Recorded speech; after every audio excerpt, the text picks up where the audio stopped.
Why, Dan? You think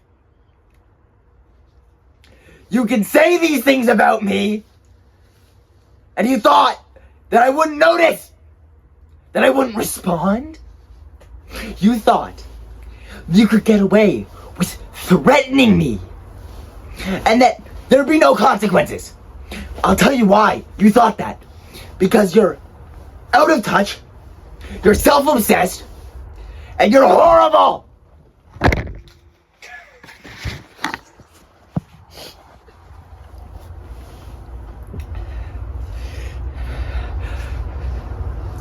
Okay, let me explain. So, we all know Dan Hentschel. Internet comedian, sensation, everybody loves him. Everybody but me!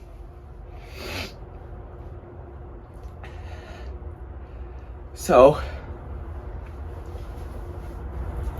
I've been having some troubles in my life recently, right? I've had a lot of family issues. And so Dan Hentschel, he uploads a video titled Relationship Advice. And I think finally, somebody who can give me advice. And I only knew Dan in passing, really, okay? I knew him because my boss knows him, you know, I didn't, know him on a personal level. I just knew him because he's mentioned around the workplace. And so I think, okay, I've heard this guy's really good. Usually because we're in competition with him of some sort, but like a friendly rivalry. At least I assumed. But I found out that that's not the case because... I'm getting ahead of myself.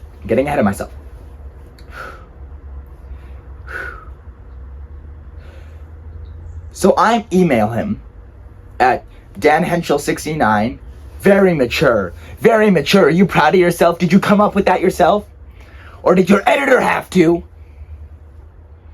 And his editor's name is Eddie. And that's important! That's important! For this story! So, I sent him a message detailing the issues that I've been having. I open up to him. I tell him all my struggles. And I just ask that he listens to me and maybe offers me advice. But no, not you, Dan. You had to make it into a big joke. I am not a joke. Do I look like a joke to you? So in the email, I describe how my family always mistreated me. Okay? It was really bad. My father, he yelled at me several times in my life. And it all came to a head at Thanksgiving, right? They bring everybody around. And I don't, listen, I don't hate my family. I need to make that clear. I do not hate my family. But I don't always love them, if that makes sense. Now, I know some of you out there, you've lived perfect lives, and that doesn't make sense to you. But please try and get off your high horse. Get off your Dan Hentschel-shaped high horse. And put yourself in my shoes. Sit on my low horse. My low-down horse. And try and imagine that they all bring their kids, okay? They all bring their kids. Not a single person there thinks, oh, hey, we're going over to Eddie's house. Maybe we shouldn't bring all our kids. Because he hates kids. And sorry, that's not true. I don't hate kids.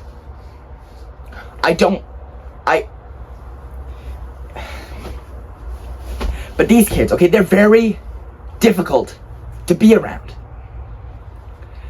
And it's not just what they do accidentally. Like, they'll be like, oh, Uncle Eddie, Clara stole my doll, and that's annoying enough to deal with. But there's this one kid. His name is Derek. What a villainous name. Okay? And Derek is not like the other kids. He's a monster.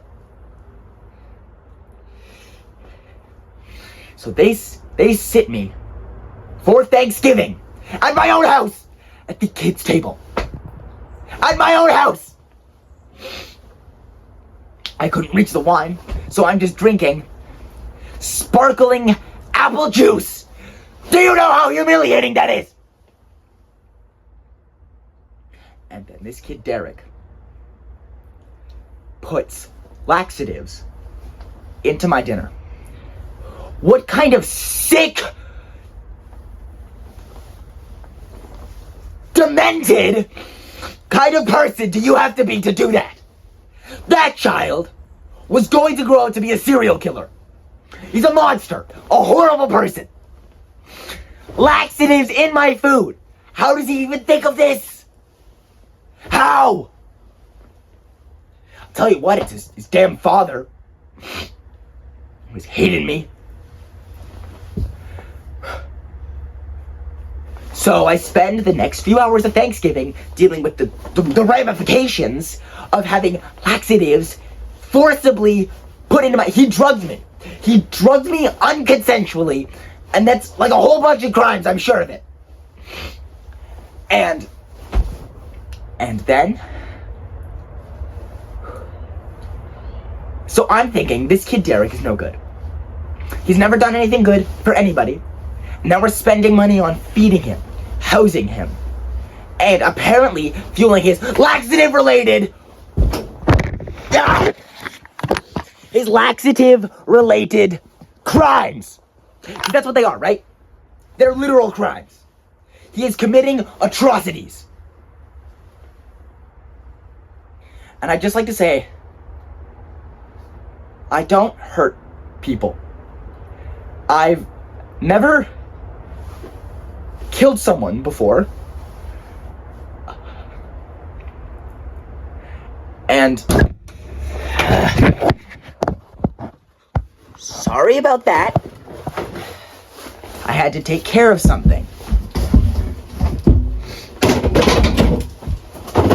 Hopefully we won't get interrupted again.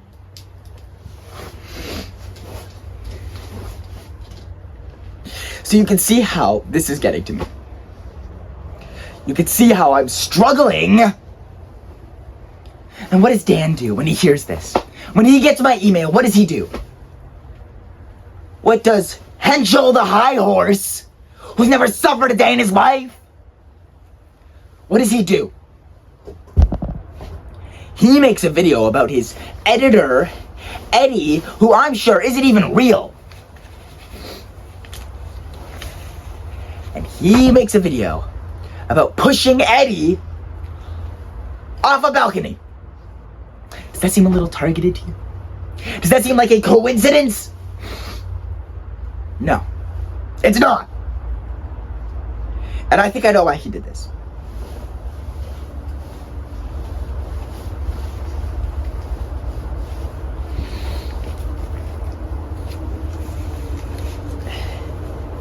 It is because of this stupid rivalry he has with my boss. I work for Big Red. And he's a good man, he's a good boss, and he's never done anything wrong. And Dan is so egotistical, so self-obsessed, that he thinks being accountable for his actions, for what he did to Big Red, makes Big Red a bad man. He isn't. He isn't. And when Dan saw my email and must have figured out that I worked for Big Red, he threatens me by making that video.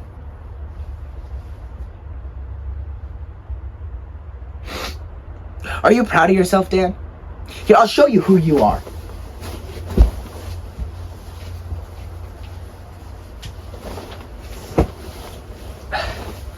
I am represented by Lefty Bear, because that's who I am.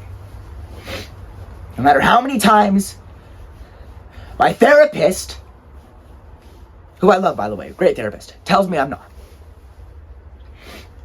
And this is you.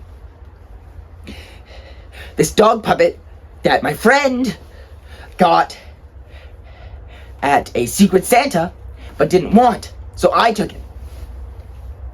Yeah, my friend. Something you don't have.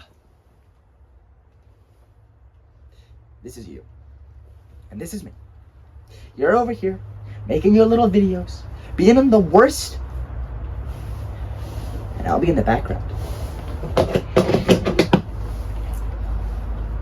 And I will be waiting to strike. You won't know where, you won't know when, but you— oh! My fingers were in the puppet!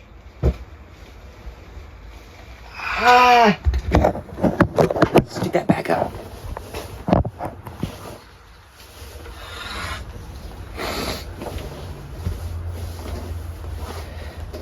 And I lost my gloves.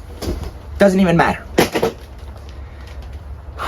And that's what'll happen to you if you don't back down right now.